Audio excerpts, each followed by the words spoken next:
La première, c'est de réfléchir à une gouvernance au niveau des régions dans chacun des pays, parce que je suis convaincu que c'est dans chaque pays, ce sont les régions qui peuvent porter le mieux demain les politiques de santé, et qu'une Europe des régions de la santé, ça aurait du sens. Globalement, il faut une vraie ambition de faire les choses ensemble, parce que il y a cette notion de masse critique qu'on voit très bien en économie européenne, qu'on voit très bien sur d'autres secteurs, sur l'industrie, etc. Mais il faut la même chose sur la santé, il faut le penser comme ça. C'est déjà sans doute, de pouvoir assurer quelque chose qui soit de l'ordre de la cohérence, entre les différents pays.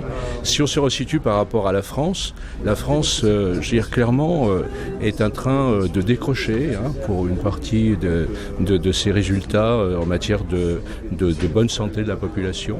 C'est très étonnant de voir que, par exemple, l'Espagne, est en train de non seulement de nous rattraper, mais sans doute de nous dépasser avec des organisations de santé primaire qui sont beaucoup plus adaptées à tout ce qui concerne la prise en charge des maladies chroniques et le vieillissement. La deuxième, c'est de présenter un front uni sur certaines politiques industrielles de santé. Alors, on pense aux médicaments, mais le médicament est déjà à l'échelle mondiale principalement. Mais je pense peut-être aux dispositifs médicaux et au système d'information dans le domaine de la santé. La France souffre notamment d'un éparpillement de ces systèmes d'information en santé. Et là, il y aurait des politiques européennes à mener au niveau industriel. Où est l'Europe en matière de maîtrise des technologies de santé qui vont demain gouverner et structurer le système de santé? On voit bien aujourd'hui que les grandes entreprises de santé, les fameuses GAFAM, plus Alibaba, ils sont extrêmement soucieux des données de santé, extrêmement soucieux d'intégrer la santé dans les usages, dans les applicatifs du quotidien.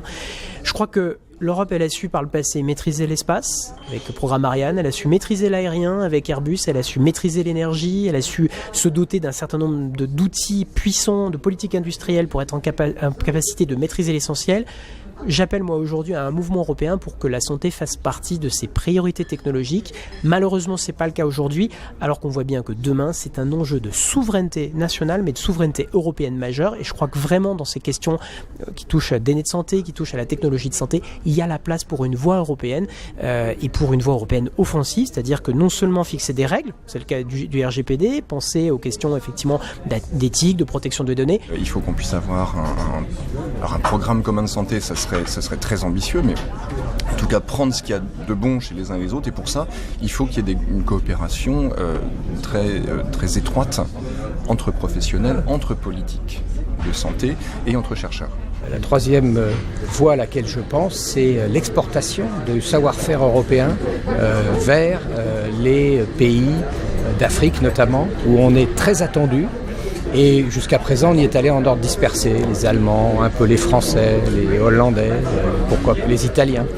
Et on aurait beaucoup de propositions à faire et d'accompagnement à faire à nos amis africains, que ce soit l'Afrique du Nord, le Maghreb, l'Algérie aujourd'hui bien sûr, mais aussi l'Afrique subsaharienne, qui est en train d'exploser au niveau de la santé.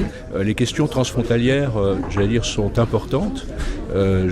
Finalement, les populations circulent, donc il est sans doute essentiel qu'on arrive à trouver des coopérations qui ne sont pas forcément développées autant qu'on pourrait le souhaiter aujourd'hui. Il y a aussi surtout une place pour la création de nouveaux champions industriels européens, et c'est effectivement l'une des propositions que je pourrais verser au débat. Il faut qu'on saisisse aussi cette chance qui se présente à nous.